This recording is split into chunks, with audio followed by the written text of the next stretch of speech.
आज की तासिका में हम कक्षा 8वीं की हे मातृभूमि, यह जो कविता है, पहली कविता, उसके बारे में हम जानकारी लेने वाले हैं। परिचय 1897 शाहजपुरा उत्तर प्रदेश, मृत्यु 1927 गोरखपुर उत्तर प्रदेश। परिचय राम प्रसाद बिस्मिल भारत के एक महान स्वतंत्र सेनानी ही नहीं बल्कि उच्च कोटि के कवि, अनुवादक, बहुभाषाविद का साहित्यकार भी थे। आपने देश की आजादी के लिए अपने प्राणों की आहुति दे दी। सरफरोशी की तमन्ना आपकी प्रसिद्ध रचना है। बिस्मिल उपनाम के अतिरिक्त आप राम और अज्ञात नाम से भी लेख एवं कविता लिखते थे। प्रमुख कृतियां मन की लहर, आत्मकथा आदि। पद्य संबंधी प्रस्तुत कविता में क्रांतिकारी एवं स्वतंत्रता सेनानी कवि राम प्रसाद बिस्मिल जी ने मातृभूमि के प्रति अपने प्रेम एवं भक्ति भाव को प्रत्यय किया है। यह आपने मातृभूमि की सेवा करने और देश हित में निछावर हो जाने की लालसा व्यक्त की है। अभी ये जो कविता में दी गई है, जिन्हें राम प्रसाद बिस्मिल ने लिखा हुआ है, इस कविता की जो पंक्तियां हैं, उन पंक्तियों के बारे में हम उनकी जानकारी लेने वाले हैं।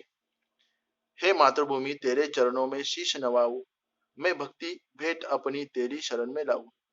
अभी ये जो कविता है, ये कविता की जो दो पंक्तियां है, इनका हम भावार्थ देखने वाले हैं। प्रस्तुत कविता में कवि अपना प्रेम व्यक्त करते हुए कहते हैं कि हे मातृभूमि, मैं तेरे चरणों में अपना मस्तक झुकाता हूँ। मैं अपनी भक्ति की भेंट आपको अर्पित करता हूँ। मातृभूमि के शरण में जाने की कवि की यह इच्छा है। अभी जो दूसरी जो दो पंक्तियां हैं, उनके बारे में लेंगे हम।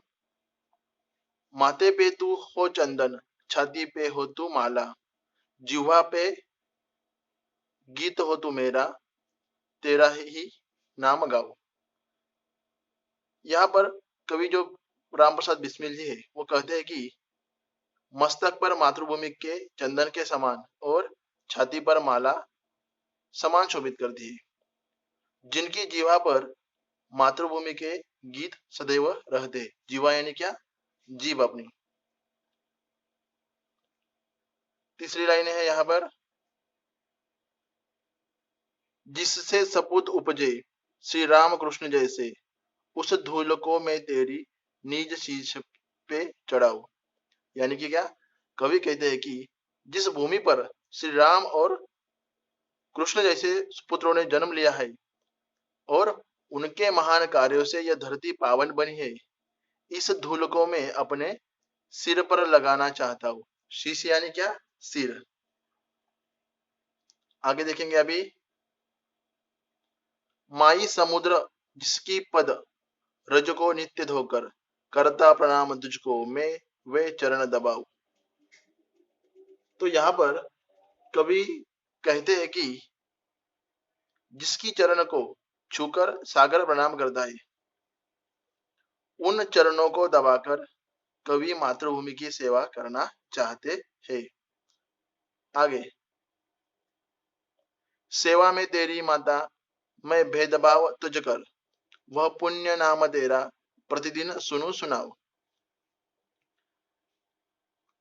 कवि कहते हैं कि सारे भेदभाव मिटाकर मातृभूमि की सेवा करना चाहते हैं। कवि जीवा पर मातृभूमि के पवित्र नाम रहे और कानों में मातृभूमि का ही नाम सुनाई दे। तो कवि कहते हैं कि मेरी जीवा पर सदैव क्या आना चाहिए?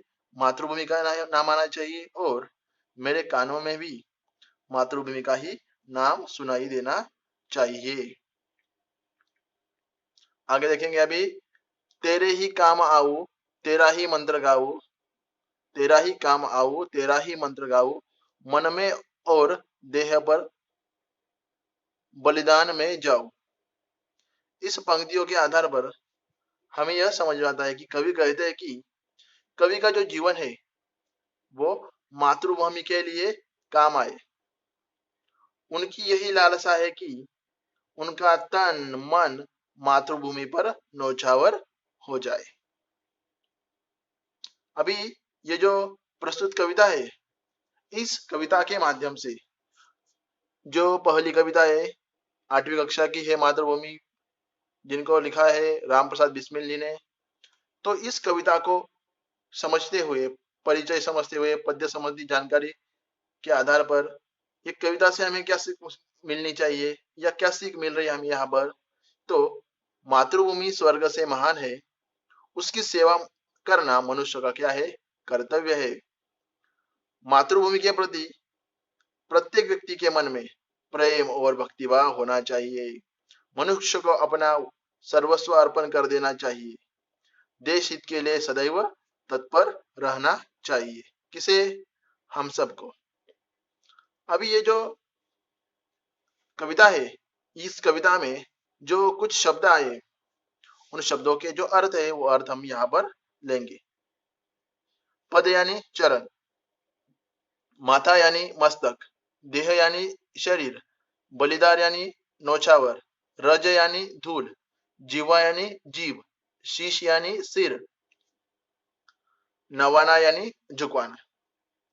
अभी प्रस्तुत कविता में जो लयात्मक शब्द आए उनके बारे में हम समझेंगे। पहली पंक्ति 2 पंक्तियों में दिया गया है हमें, आखिर में जो शब्द दिए गए हैं नवाऊ और लाऊ, उसके बाद चढ़ाऊ दबाऊ, धोकर तजकर, गाऊ और जाऊ। ये जो 4 शब्दों की जो जोड़ियां है वो जोड़ियां हमें इस यहाँ पर हमें दी गई है। अभी आज की दासिका में हम मातृभूमि का इस कविता के बारे में जानकारी ली। अगली दासिका में हम अलग अलग कुछ प्रकार की कविता के माध्यम से हम जानकारी लेंगे। जिन्होंने चैनल को लाइक, शेयर और सब्सक्राइब नहीं किया है तो उन्होंने क्या करना है, चैनल को जल्द से जल्द सब्सक्राइब कर लेना है। धन्यवाद।